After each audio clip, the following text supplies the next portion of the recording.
सम्मानित दर्शकों, प्रिय भक्तों, अक्सर लोगों के मन में यह जिज्ञासा होती है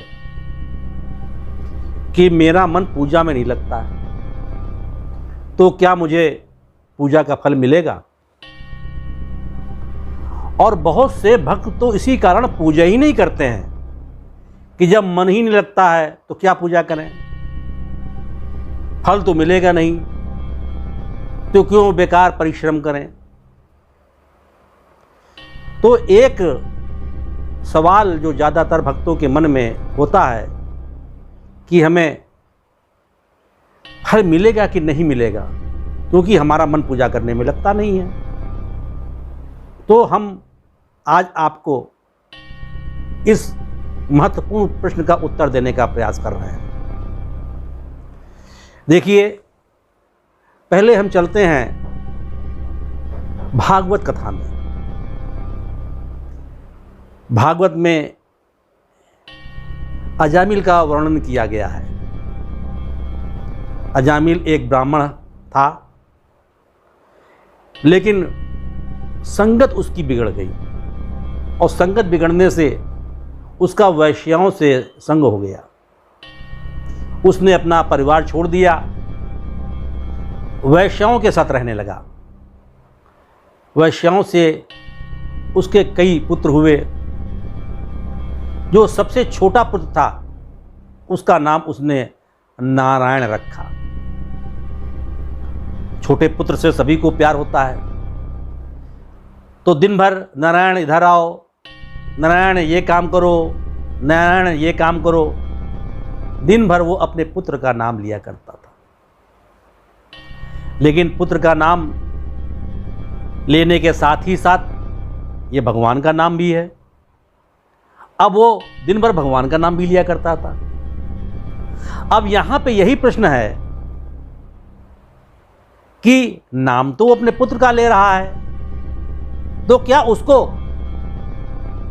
भगवान के नाम लेने का फल मिलेगा। आखिरी समय आया, यमराज के दूत अजामिल को अपने साथ लेने के लिए आए। जब यमराज के दूत किसी को लेने आते हैं, उस समय मनुष्य के मुख से बोली नहीं निकलती है, उसको बड़ा कष्ट होता है। ऐसा कष्ट होता है, लगता है कोई झाड़ी उसके गुदा भाग में जा करके मुख से निकाली जा रही हो। ऐसा कष्ट होता है, लगता है हजारों भिक्षुओं ने एक साथ डंग मार दिया हो। ऐसा कष्ट होता है, ऐसी पीड़ा होती है, लेकिन वह व्यक्ति कुछ बोल नहीं सकता है। अब अजामिल भी अपने पुत्र को बुलाने का प्रयास कर रहा है। नारायण इधर आओ, नारायण इधर आओ। नारायण पास में ही बच्चों के साथ खेल रहा है, मुख से आवाज तो निकल नहीं रही है। बस मन ही मन वो जोर से चिल्ला रहा है, नारायण इधर आओ, नारायण इधर आओ। और इधर यमराज के दूत अजामिल के पास आए हैं।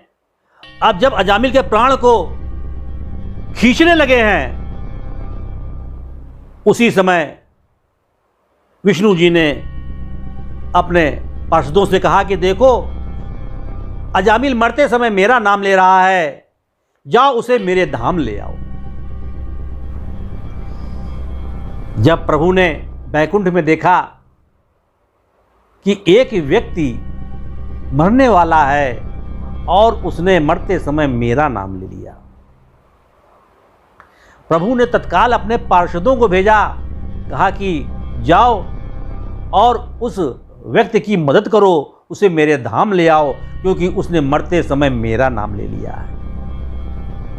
भगवान के पार्षद अजामिल के पास आए हैं और उन्होंने दूतों को डांट के फटकार के भगा दिया। वह सभी दूत यमराज के पास गए और उन्होंने यमराज से कहा कि हे प्रभु, वो मरते समय अपने पुत्र का नाम ले रहा था, इसलिए मैं उसको अपने पास ला रहा था। लेकिन उसी समय विष्णु जी के पार्षद वहां पे गए हैं, उन्होंने मुझे डांट कर भगा दिया। यमराज जी प्रभु विष्णु के पास गए हैं, कहने लगे कि भगवान, मरते समय कितना भी पापी व्यक्ति हो, आपका नाम ले लेता है तो हमारे दूत उसे नहीं लाते हैं। वह आपके धाम चला जाता है, लेकिन यह मरते समय आपका नाम नहीं ले रहा था, वो अपने पुत्र को बुला रहा था। प्रभु ने कहा, मरते समय अपने पुत्र को बुला रहा था तो क्या हुआ, नाम तो वो मेरे ही ले रहा था। इसलिए किसी भी भाव से व्यक्ति अगर भगवान का नाम लेता है तो उसको उसका लाभ, उसका पुण्य मिलता ही मिलता है। यह भागवत की कथा हमें आपको बता रही है कि आप चिंता ना करें। आपका मन नहीं लगता है तो ना लगे। आपने यदि पूजा की है, भगवान का नाम लिया है, तो उसका फल आपको मिलेगा ही मिलेगा। अब यहां पर हम एक और उदाहरण आपको रामायण से देने का प्रयास कर रहे हैं। वाल्मीकि जी, जिन्होंने सबसे पहले श्री राम कथा लिखी, साधु से पहले वो डाकू थे और जंगल में लोगों को लूटते थे और अपने परिवार का पालन करते थे। एक बार की बात है, कुछ साधु लोग वहां से जा रहे थे। वाल्मीकि जी ने उन साधुओं को लूटने का प्रयास किया। साधुओं ने कहा कि हे वाल्मीकि, तुम पाप कर रहे हो और तुम्हें मालूम है इस पाप का फल मिलेगा तुम्हें। वाल्मीकि ने कहा कि पाप का फल मिलेगा, लेकिन हमें अकेले नहीं मिलेगा, मेरे परिवार वालों को भी मिलेगा, क्योंकि मैं उनके लिए ही लूटता हूं। साधुओं ने कहा कि ऐसा नहीं है, ये फल तुम्हें ही मिलेगा और अपने परिवार वालों से पूछ लो, क्या वो तुम्हारे फल में हिस्सेदार बनेंगे। वाल्मीकि जी ने साधुओं को वहीं पे बांध दिया है और अपने परिवार वालों के पास गए हैं कि मैं जो लूटपाट कर रहा हूं, इसका जो फल मुझे मिलेगा उसमें आप लोग भी हिस्सेदार बनोगे ना। परिवार के सभी सदस्यों ने कहा कि नहीं, हम क्यों हिस्सेदार बनेंगे, पाप आप कर रहे हो, आपको फल मिलेगा। यह आपकी जिम्मेदारी है कि परिवार के सदस्यों का पालन किया जाए। वाल्मीकि जी की आंखें खुल गईं, उस साधुओं के पास आए, कहा अब तो मुझसे जितना पाप हो गया, अब पाप नहीं करेंगे, लेकिन बताइए हमारा उद्धार कैसे होगा। साधुओं ने कहा कि प्रभु श्री राम का नाम जपिए।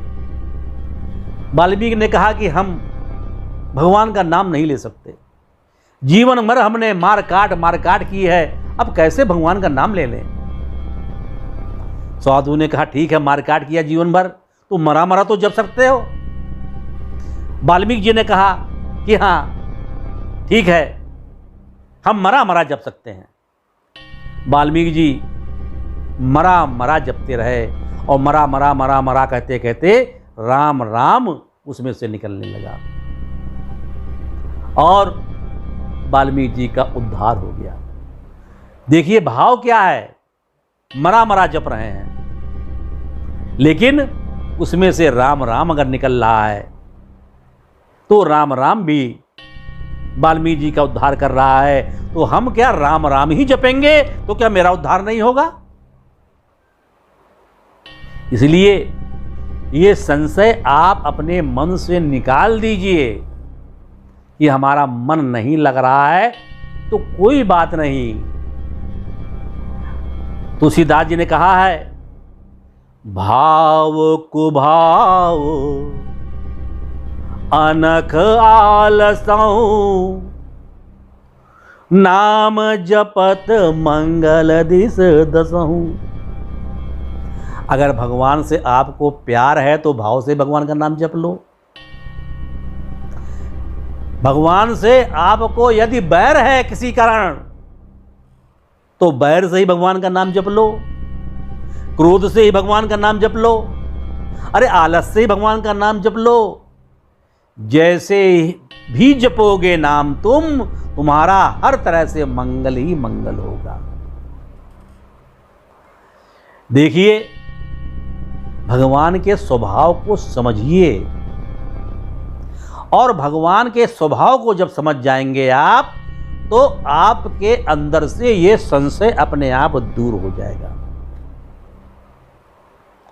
अब आप ये कहिएगा कि हम भगवान का स्वभाव कैसे समझें। भगवान को बहुत दुरूह बना दिया है लोगों ने, लेकिन भगवान बहुत आसान है। भगवान के व्यवहार को समझने के लिए, भगवान को समझने के लिए हमें किसी और को समझने की जरूरत नहीं है, सिर्फ अपने आप को समझने की जरूरत है। जिस दिन हमने अपने आप को समझ लिया, हम भगवान को अपने आप समझ लेंगे। कैसे? जैसे समुद्र में से एक घड़ा आप जल घर ले आइए, तो अगर हमने जो घड़े में जल है उसके बारे में जान लिया, ये जल किस काम आता है, ये जल क्या करता है, इस जल से क्या होता है, तो आप जान लीजिए समुद्र में जो जल है उससे भी वही होता होगा। तो हमारे अंदर जो आत्मा है वो भगवान की ही तो है। तो हमारी आत्मा जैसा सोचती है, जैसा अनुभव करती है, जो उसको अच्छा लगता है, जो उसको बुरा लगता है, वैसे ही भगवान को भी अच्छा लगता है, वैसे ही भगवान को भी बुरा लगता है। इसलिए पहले हम समझें कि हमें क्या अच्छा लगता है, हमें क्या बुरा लगता है। अब आप थोड़ा सा कल्पना में जाइए,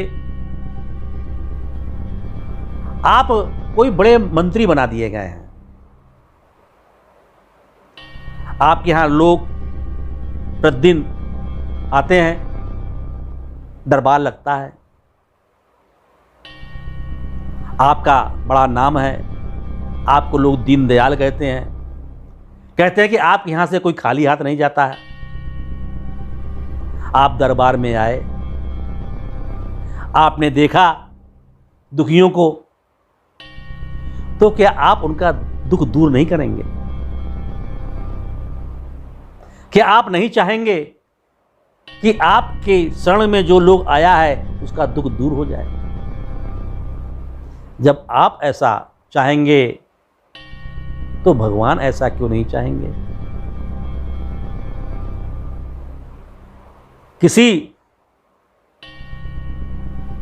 ने बहुत सुंदर भजन गाया है, कहा है, अगर तेरे दर पे सुनाई न होती ये दुनिया, यहाँ दर पे आई न होती। अरे भगवान, आपके दर पर सुनाई होती है, आप लोगों का कष्ट दूर करते हैं, इसीलिए तो हम आपके द्वार पर आए हैं। एक छोटा सा प्रसंग और हम आपको बताना चाहते हैं, जिससे आप ये बात अच्छी तरह समझ लें कि भगवान का क्या व्यवहार है और भगवान भक्तों के साथ कैसा व्यवहार करते हैं। हनुमान जी ने जब लंका में आग लगाई है और वो जब आग लगाने के बाद माता सीता से मिलने गए हैं, तो माता सीता ने कहा कि हे हनुमान, जा करके प्रभु से कहना, दीन दयाल विरद संभारी, हरहु नाथ मम संकट भारी। कि हे भगवान, आप दीन दयाल कहलाए जाते हैं। आपका स्वभाव है कि भक्तों के कष्ट को दूर करना। तो हे दीन दयाल, विरध संहारी, अपने स्वभाव को याद कीजिए और देखिए मैं कितने कष्ट में हूं, हमारे इस कष्ट को दूर कीजिए। दीन दयाल विरध संभारी, और हरहु नाथ मम संकट भारी। हे दीन दयाल, अपने स्वभाव को याद कीजिए। हमारे भगवान बहुत दयालु हैं। बस हमें उनके शरण में जाना है, फिर हमें कुछ कहना नहीं है। बस हमें उनको अपना बना लेना है, और जिस दिन हम उनके हो जाएंगे तो फिर वो हमारा स्वयं ध्यान रखेंगे। अब आप बताइए कि किसी लाइन में करंट जा रहा है और किसी ने धोखे से उस तार पर हाथ रख दिया, तो क्या करंट उसको नहीं मारेगा? अरे आप धोखे से पकड़िए या जान के पकड़िए, करंट का स्वभाव है तो आपको करंट मारेगा मारेगा। आग जल रही है, कोई बच्चा गया, उसने आग में हाथ डाल दिया, तो क्या आग उस बच्चे को नहीं जलाएगी? आप कहेंगे अरे आग, वो तो बच्चा था, वो कुछ जानता नहीं था। आग का जो स्वभाव है वो अपना काम करेगी। नदी के बीच धार में अगर कोई गिर जाता है तो वह बह जाएगा, चाहे वो कोई साधु ही क्यों ना हो। नदी अपने व्यवहार को, अपने स्वभाव को नहीं छोड़ेगी। जब ये जड़ जिनको भगवान ने बनाया है अपना स्वभाव नहीं छोड़ते हैं, तो क्या हमारे भगवान अपना स्वभाव छोड़ देंगे? इसलिए अपने मन में अब कभी इस बात को आप ना लाइएगा कि हमारा मन पूजा में नहीं लग रहा है तो हमें फल मिलेगा कि नहीं मिलेगा। अरे पूरा पूरा फल मिलेगा। इसलिए मन लगे या ना लगे, बस भगवान का नाम जपते रहिए, जपते रहिए, जपते रहिए। जो भी पूजा आप कर रहे हैं उसको करते रहिए, करते रहिए, करते रहिए। हाँ, आप जरूर चाहते होंगे कि मेरा मन लगे, तो अगली वीडियो में हम आपको ये भी बताएंगे कि आप क्या करें कि भगवान की पूजा में आपका मन लगे। इसलिए हे भक्तों, प्रभु को जपते रहिए और हमारी अगली वीडियो का इंतजार भी कीजिए, क्योंकि हम आपको बताएंगे कि आप क्या करें कि आपका मन भी पूजा में लगने लगे। और फिर जब मन से पूजा कीजिएगा तो राम राम राम, क्या आनंद आएगा आपको। मन से काम करने का आनंद ही अलग है और उसका फल भी अलग है। हमारे सभी दर्शकों से निवेदन है, अगर आपको यह बात अच्छी लगे तो आप अपने मित्रों से भी इस बात को शेयर कीजिए। और आपके मन में किसी भी तरह का प्रश्न है